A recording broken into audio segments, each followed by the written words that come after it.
Welcome to each and every one of you. Today we're going to be covering Lucian, and we are going to make you a better Lucian player by the end of it. We are going to give you a better understanding of the champion by the end of it. If you're new to my channel, my name is Lolfit. I do educational content, do tips videos, guide videos, also stream here on YouTube. I also heavily value your time, so I always have a timestamp up at the top where you can skip an intro, you can skip a certain tip if you want to do that. Also, I really pride myself on being extremely interactive with you guys. You can get a hold of me in two different ways. You can go down to the pinned comments down below where I'm gonna have my Discord link if you want to have a live chat there, or you can hit that bell button and you can subscribe if you want to be notified when I go live on my streams, and we can go over different champion concepts, we can go over laning, or we can do a live OPGG review right there. Finally, if you guys have tips for your fellow Lucian players, as I know this will attract quite a few Lucian players, please make sure to comment those down below. I am limited with this format and would love to hear your guys' thought, and you might help out someone that it might be a really new player and that is in need. So with all that out of the way, let's get into the first tip. Alright, and jumping into tip number one, I want to talk a little bit about builds. The most important thing that you are playing when you are doing Lucian is press the attack is definitely the most meta setup. There might be a few other keystones at work, but this is definitely what I see as the best rune, and it is pretty much almost 100% usage in the pro scene right now if you check out pro builds or the different websites that show you what people are building. So I want to go over two different item build sets that you can look to go into when you are playing Lucian. If you are a newer player, I heavily encourage you to try out this first build because it is a bit more forgiving. And you start out this build by Blade of the Rune King. It's going to give you a little bit of early lane sustain that is going to be great against champions like Caitlyn and Zyra that are going to poke you quite a bit. And then you're going to be going into a Black Cleaver that is going to give you a bit of tankiness and cooldown reduction to kind of dash around a lot and to be able to take a shot or two from the enemies. Also, if you're struggling quite a bit with,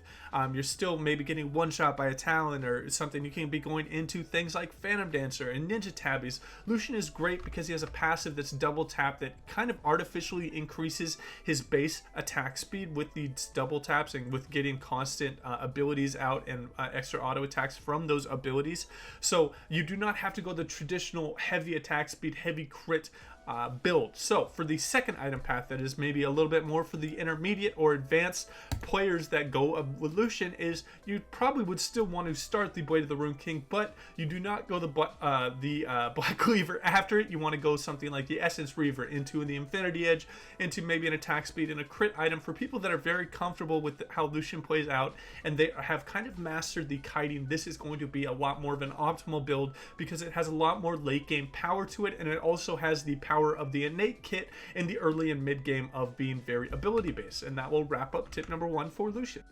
Alright, and getting into tip number two, I'm going to talk a little bit about Lucian's kit as a whole and where it can be extremely effective and how you can take advantage of it in particular situations. And I think this is really best exemplified in areas like this in the jungle, where Lucian can take full advantage of him being extremely ability heavy with his Q, W, and R all being skill shots that do a bit of damage, and how those skill shots really work. If they are in condensed corridors, for example in the jungle, this is where Lucian can have a really big impact by hitting several people with his Q, or by getting a couple of people with the W, and then just really chasing people down with the culling. Also, another great reason why I think that Lucian is extremely good at doing inside of the jungle is because he can E-dash over walls and really cause a lot of trouble for the enemies that are looking to jump on top of him in melee range, because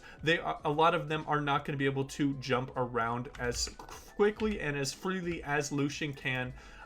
in the jungle. So always make sure to take advantage of this and try and set up fights in areas that you can use the terrain to your advantage and your ability to dash over walls to your advantage and your ability to throw a lot of damage just down a certain corridor with your different skill shots from a rather longer range than you are with your auto attacks. Now this is going to be extremely important in the late game when there are a lot of fights in these kind of corridors around the Baron or these corridors around the Dragon. So make sure that you are not always putting yourself and always looking to take fights in super open lanes, as Lucian can excel quite heavily in corridors as well, which is pretty unique for a late game ADC that usually just likes a front to back team fight in the open field. And that will wrap up tip number two. All right, and getting into tip number 3, I want to talk about 2 different things that can help you land more of your R. First of all, you want to get as close as possible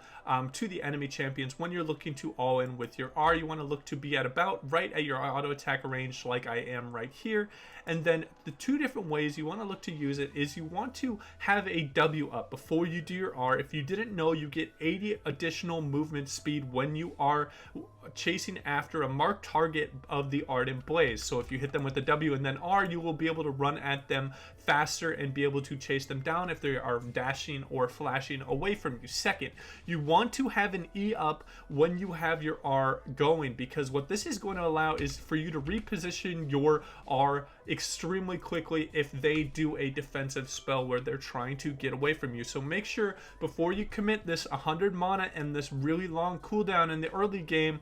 to have a W and an E up that are going to allow you to further chase them and get some of those early kills that Lucian is known for in the laning phase. And that will wrap up tip number 3.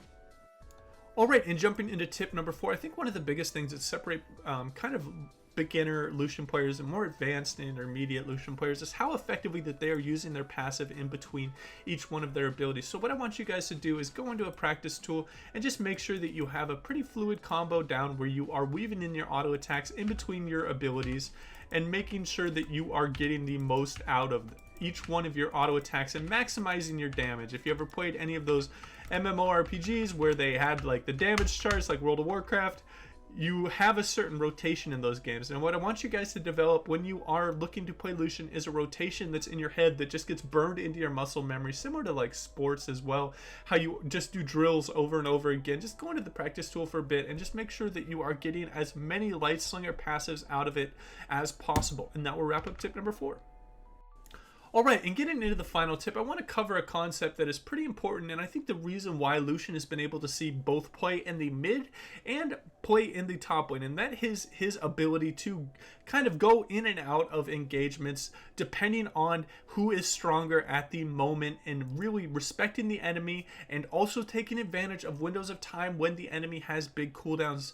that are down, and E-dashing in and looking for trades on them there. So how you want to look to play in Lucian is he is a rather short auto attack range champion. For an ADC, he is one of the lower. So how you want to look to play this out is look for big abilities that are being used whether on team fights or that are being used for